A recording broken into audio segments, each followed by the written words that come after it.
Hi guys, I'm Sonal and welcome to my channel. Today I'm going to share the recipe of a protein rich chocolate. I've tried to cut down on the price of the chocolate by using cocoa powder instead of a keto chocolate, which is quite expensive in India. So it kind of makes a dark chocolate. So I'm using, like I said, cocoa powder, and I'm using coconut oil. I'm also using nuts. So you can use any nuts that you like, and the main ingredient is some protein powder in this. And just adding the protein makes it even more healthy. So the fact that you're eating a dark chocolate itself is a great thing.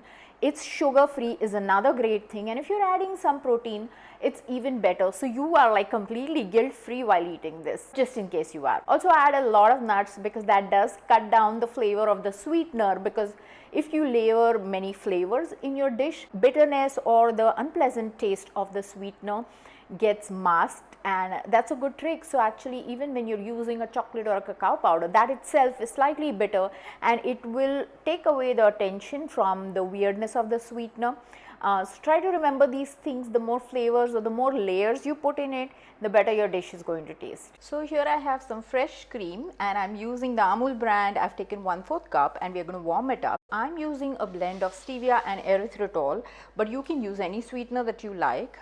You just want to make sure that you melt it, because sometimes the sweetener will not melt later. Keep in mind that the protein powder has some sweetener in it. I'm using a non-sweetened cocoa powder, or you can use a cacao powder, which is a superfood again, which is even better than a cocoa powder. This is 1/3 cup of coconut oil. You can add a little more or less according to your liking. If you want to make it a fat bomb, you can add a lot more and even put a lot more cacao powder.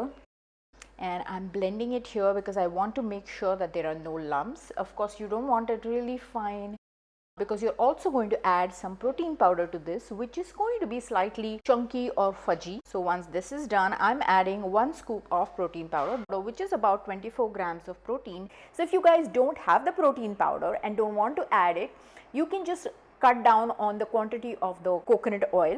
So I've taken 1/3 cup. You need to take like 1/4 cup. You can also add a little more of the cocoa powder if your chocolate is runny, and lower the amount of oil to about 1/4 cup or so.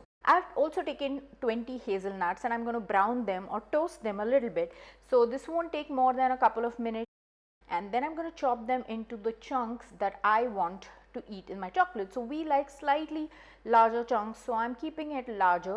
And you also want some of the fine powder because it kind of mixes up with the chocolate and it will flavor it. So I'm putting that in our chocolate mixture, mixing it up. I've also set some of the hazelnuts aside to top the chocolate with it. So I've lined my pan with a plastic paper or a cling film, and this is a BPA free one. Remember, this has to be stored in the refrigerator. So all of my keto chocolates, or all of anybody's keto chocolates, normally are stored in the refrigerator, because sometimes the coconut oil may melt at room temperature. If you're using whole cocoa butter in place of fat, you can definitely store it on the counter. I have another recipe in which I have used cacao butter, so go check that recipe. It will be linked in the description as well as on the screen. So once I slightly flatten this, I'm also going to use the plastic to flatten it with my fingers, and then I've put it in the refrigerator for about 4 hours or so, and I want to get it out. Use a knife to free it from the side. Now I'm chopping it into small pieces. Make the size of pieces that you like, and there they are. So you can see our chocolates are ready. They are delicious. You must have seen the pictures already. You can add as many nuts as you want. The more number of nuts that you add, the less you feel the taste of the sweetener, which is the reason you should add ample. And if you've liked this recipe, click the like button, subscribe to my channel if you haven't already. Also click the notification bell, which is right next to the subscribe button, and there's information about my channel, my recipes, all the ingredients that I like to use in my keto kitchen, as well as the gadgets. All of this information and the links are in the description. So if you guys have enjoyed watching the recipe, please click the like button, subscribe to my channel, click the notification bell, which is right next to it, and also share this recipe with your friends and family if you care about them. And thanks for watching. Bye.